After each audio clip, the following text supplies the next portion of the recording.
अस्सलाम वालेकुम। मेरा नाम डॉक्टर अब्बास है। आज हम डिस्कस करने जा रहे हैं कि आपको टेबल इंस्ट्रूमेंट के लिए कौन कौन सी चीज़ें चाहिए हैं। आप अगर जीपी प्रैक्टिशनर हैं तो आपके टेबल इंस्ट्रूमेंट्स मिनिमम रिक्वायरमेंट जो है वो क्या होनी चाहिए है।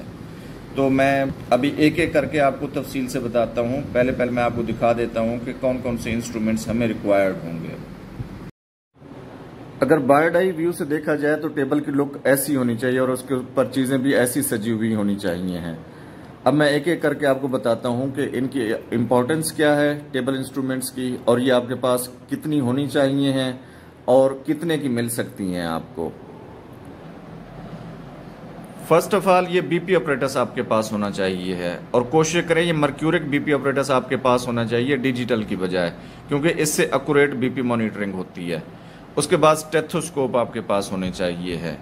अब बीपी ऑपरेटर्स और स्टेथोस्कोप आप एक साथ लेने जाएंगे तो आपको ये तकरीबन कोई 5,000 रुपये में ये सेट बन जाएगा आपका। उसके बाद फिर आपके पास प्रिस्क्रिप्शन पैड होना चाहिए है।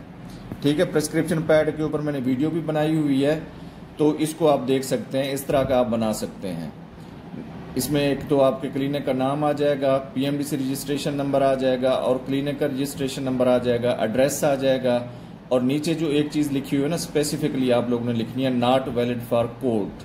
ठीक है, इसको आप लोगों ने इस तरह अगर अपना A4 के ऊपर अपना प्रिस्क्रिप्शन पैड बना लें तो आपको बड़ा बेनिफिशियल रहेगा। उसके बाद आपका आ जाता है पल्स ऑक्सीमीटर।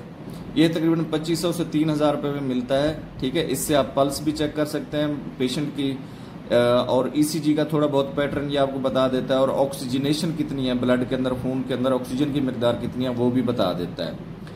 इसके साथ फिर आपके पास टंग डिप्रेसर होने चाहिए हैं। ठीक है, ये टंग डिप्रेसर हैं, वुडन टंग डिप्रेसर है, ये पैकिंग फॉर्म में आते हैं। कोशिश करें अच्छा इंप्रेशन डालने के लिए पैकिंग फॉर्म में ही लें, अदरवाइज ये डिस्पोजेबल होते तो सारे डिस्पोजेबल हैं, लेकिन वो एक पैकिंग वाले नहीं होते, एक बड़े बॉक्स में मिल जाते हैं, वो सस्ते भी पड़ जाते हैं, लेकिन उससे कोई खास अच्छा इंप्रेशन नहीं पड़ता।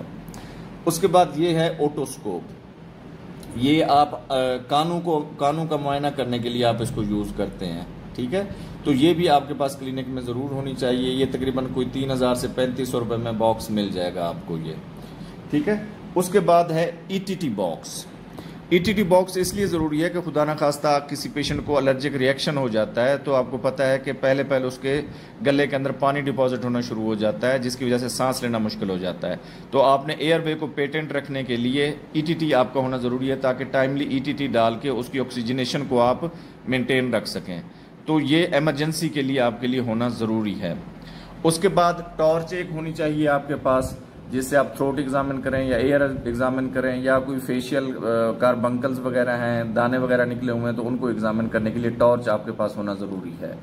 ठीक है, उसके बाद एक बॉल पॉइंट होना चाहिए है, छोटी स्लिप आपके पास होनी चाहिए। कोई टेस्ट लिखने आपने अलहदा से या कोई और इंस्ट्रक्शंस देनी है पेशेंट को तो उसके ऊपर आप लिख सकते हैं। छोटी स्लिप आपके पास ज़रूर होनी चाहिए।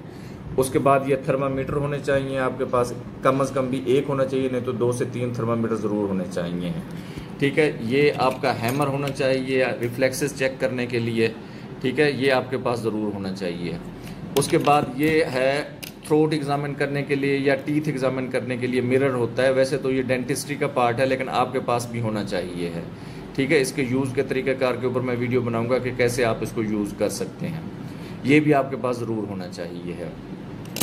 उसके बाद ये एक जो है ना मिरर है।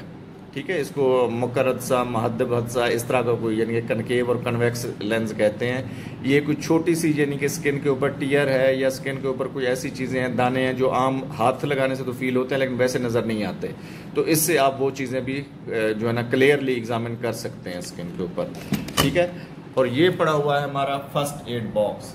इसके अंदर कुछ इंजेक्शन हैं, बैंडेजेस हैं और सिरिंजेस वगैरह पड़ी हैं, वायल्स वगैरह पड़ी हैं। ठीक है, इसके अंदर जो है ना बीपी ऑपरेटर्स भी आ जाता है, वो जो दूसरा एंड्रॉयड होता है, और स्टेथोस्कोप भी आ जाती है इसके अंदर। ये भी आपके पास होना चाहिए। आप कहीं पे पेशेंट को एग्जामिन करने जाते हैं घर में तो आपको कोई प्रॉब्लम नहीं होनी चाहिए है।